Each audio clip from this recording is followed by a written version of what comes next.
Hello everybody. My warm greetings on the occasion of Teachers' Day to my lovely students and fellow teachers, and of course to all my well-wishers who provide me inspiration and ignite enthusiasm in me to pursue this noble profession of teaching.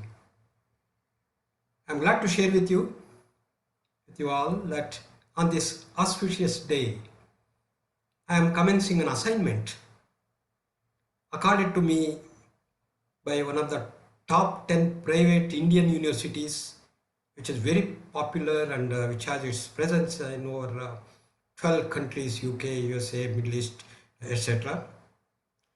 I'll be recording over 60 videos encompassing very crucial and contemporary aspects of International Financial Reporting System, popularly known as IFRS, International Accounting Standards, known as IAS, and of course, Indian Accounting Standards, known as IND-AS, and also financial analysis and business combinations with a particular reference to financial reporting by Indian and foreign companies and institutions.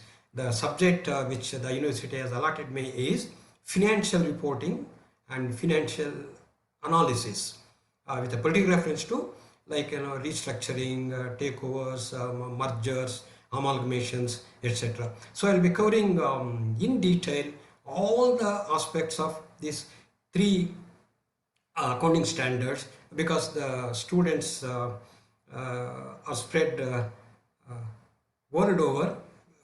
The students who are pursuing various courses for this particular university. Why this course?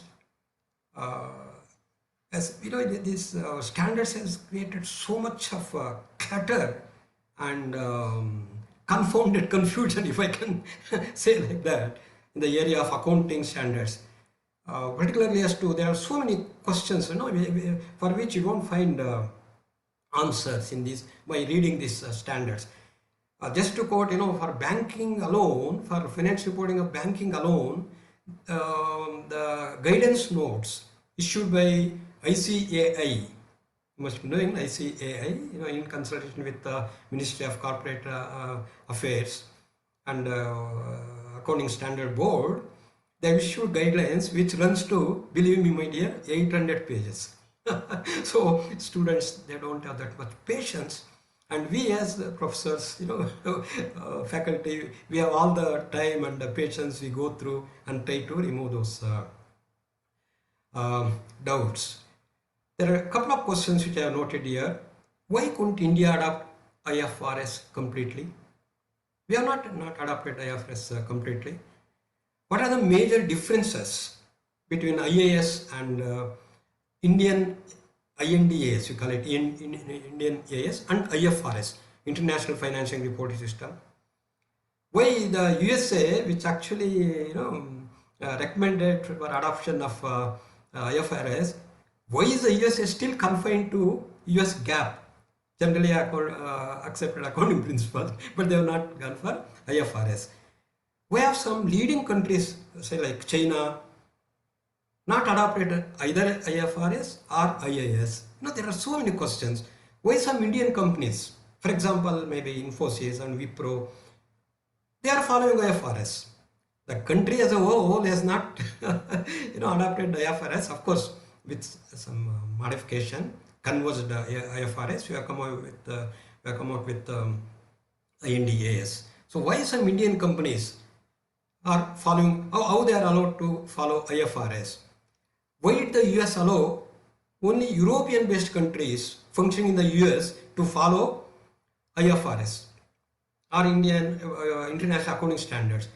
At the same time, US companies have not adopted this. Why so many accounting standards under IASC are withdrawn and replaced by IAS or IFRS of ISAB? Earlier it was ISAC, then it is ISAB. This old IAS, that started as long ago as 1970s. Now IFRS particularly say from 2015, it has replaced so many international accounting standards. There is so much of clutter, so much of confusion. What are the latest and modified IAS, INDAS as of July 2022? I have, in fact, I have thoroughly read all these standards and listened to experts, their videos, etc.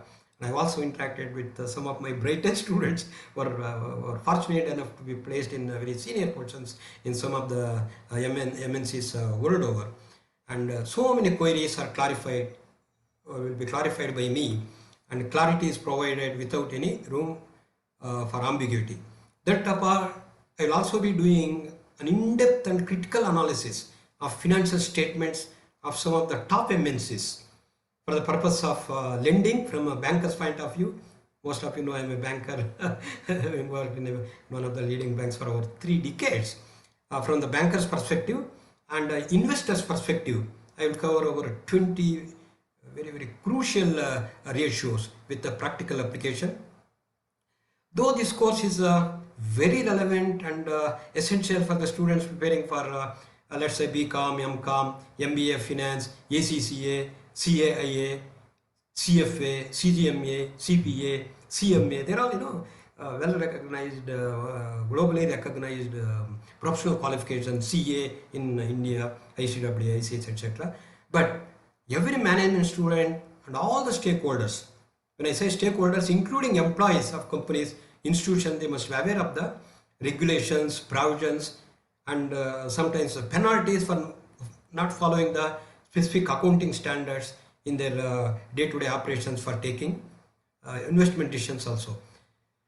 Though the proposed 60 videos, believe me, I will be recording 60 videos for 60 lessons. It will be right protected because it is meant specifically for this particular university. But anyone interested in getting clarification on any of the accounting standards, as I have done a thorough study on all this IFRS, IAS and IND AS, they can email me at professor@gvsrao@gmail.com. Email you can remember. I'm Professor, I'm gvsrao@gmail.com. So let us learn together and get clarity amidst clutter and confusion. There is so much of confusion, I told you. Your loving professor, Subba Rao. Any one of you are most welcome to send me email in this regard. Bye, all the best, and let's celebrate this Teacher's Day with all joy and gaiety. Bye, see you again.